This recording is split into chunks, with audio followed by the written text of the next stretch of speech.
I was about 75% of the way through writing this review when it occurred to me that I probably should have chosen a different movie since I've been going so hard on the Giallo lately. I should probably diversify at some point. So I really should have chosen some horror movie or something to review, but I was already in too deep. So today we are reviewing The Case of the Scorpion's Tail.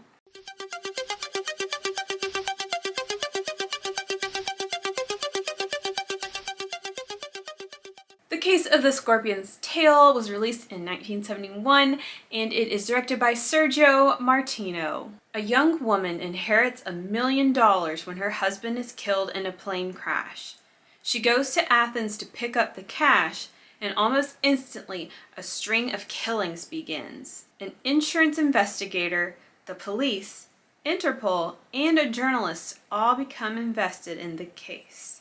As you may know, I'm trying to have a dedicated review for hopefully every one of my top favorite Jolly, and Case of the Scorpion's Tail is one of them. Now, I have talked about this film before.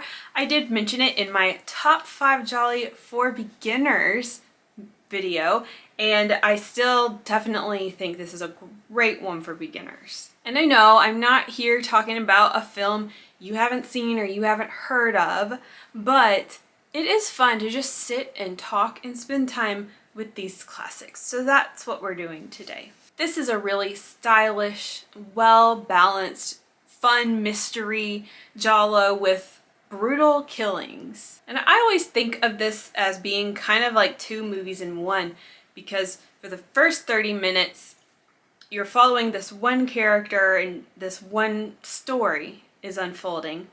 And then everything gets like switched up and you pivot, and the story gets kind of passed off to other people and you kind of have a new destination, which is really interesting. As the audience, we keep getting kind of passed around from character to character, and it kind of feels like there is no primary main character in the film. In this movie, we are in Greece, which is lovely. So it kind of has this destination, vacation, seaside feel to it at times. And the cast of this film just really makes the movie special. We have Alberto de Mendoza, George Hilton, Evelyn Stewart, Anita Strindberg, Luigi Pistilli, and Janine Reynaud. The dialogue is great. George Hilton's character is also just really interesting and a little bit different for him. And Anita Strindberg's character is fun too. She's very likable, but has these weird, like, nosy journalist moments where she almost seems intrusive or insincere. So there's a nice little contrast with her character, and of course a nice contrast with George's character as well. And I guess ultimately those are the 2 main characters of the movie, but it still doesn't seem like you're experiencing it from their perspective, if that makes sense. The score here by Bruno Nicolai is breezy, dreamy, glamorous. It also reminds me of All the Colors of the Dark at some points, which is cool because it has sometimes like a very sinister tone. Now, I've seen this movie a few times, but visually it doesn't quite cling to my memory, and maybe it's because there's not one main character we're gazing at, or maybe it's because there's not a prominent color story. But upon my rewatch for the purpose of this video, I rediscovered that stylistically there is a lot, visually, stylistically there is a lot to offer here, especially when it comes to the camera work. They definitely take their time with it and try different things, and it's really stunning. And of course, the interiors are beautiful, and the landscapes of Greece are all nice to look at. And like I said, this film takes its time. It takes its time with its visuals and its elements, and it also takes time to build atmosphere and tension. And that's where I want to kind of segue into the thriller elements that you really get strongly in this film. I mean, even from the beginning, we get this like bloody murder. This guy's hand is all bloody as he's reaching around the door. We get jump scares here and there. We get some really like tense, shaky handheld camera work. We get like shadowy glimpses. We get the curtains blowing in the breeze. There is a scene. My cat is making snuggly sounds. There is a scene where the killer is trying to break through a door with their switchblade, although it looks like a letter opener, I don't know. It is just like so extended and like quiet, but they're just like fiddling with the door and you can see that knife sticking through, and it's just so suspenseful. And this killer in particular is very swift and agile and just vicious, yet still being quite a stereotypical, in a good way, stereotypical Giallo killer. And almost going from thriller to horror, we see like autopsy photos, and the violence is quite striking. I always forget how intense, like, even though it's brief, the little spurts of violence in this movie, I'm like, oh my God, I forgot they did that. So I think that this Giallo is really special in that we do get the glam and the romance and the wealth, but we also get some really nice thriller and horror elements. Thematically, we have the theme of deception, which I love, because it just seems like everyone's deceiving each other in this movie.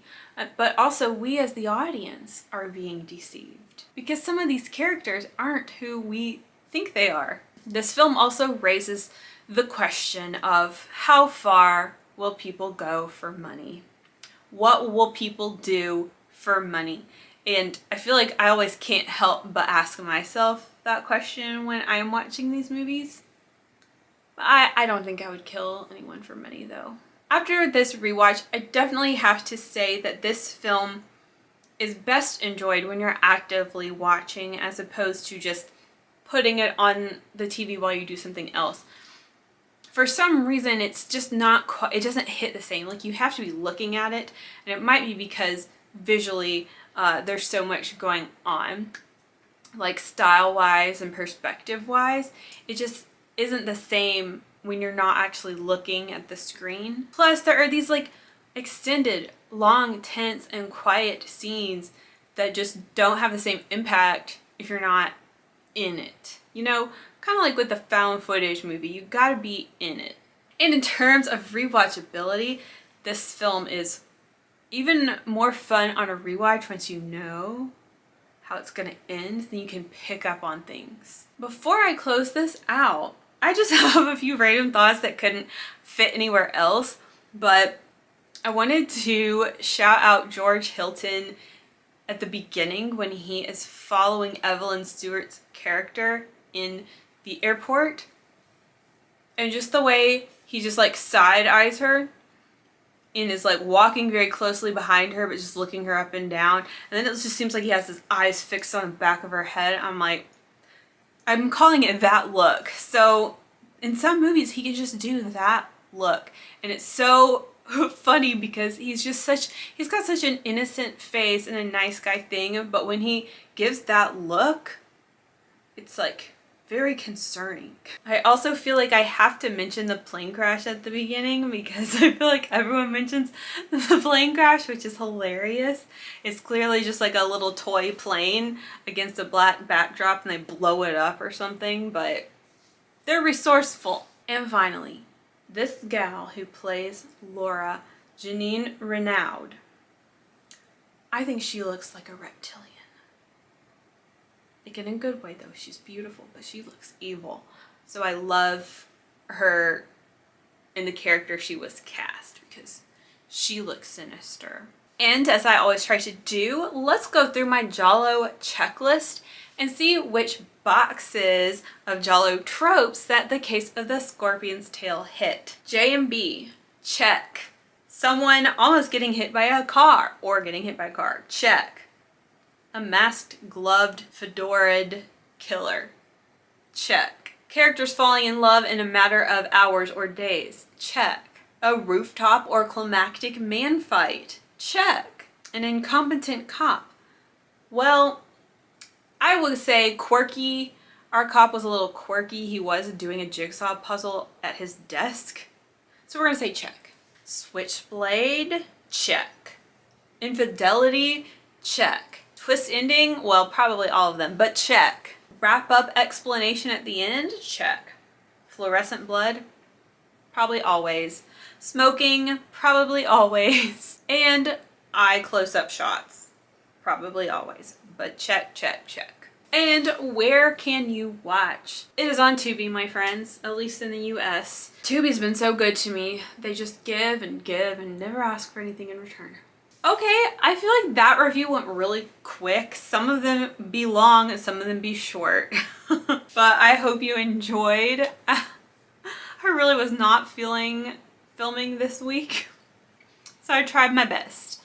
Part of the reason why I wasn't feeling like filming is that I just put out a short film on my movie channel. My husband and I are completely uneducated, completely amateur, completely unequipped, no budget filmmakers. We usually work with a cast and crew of me and him.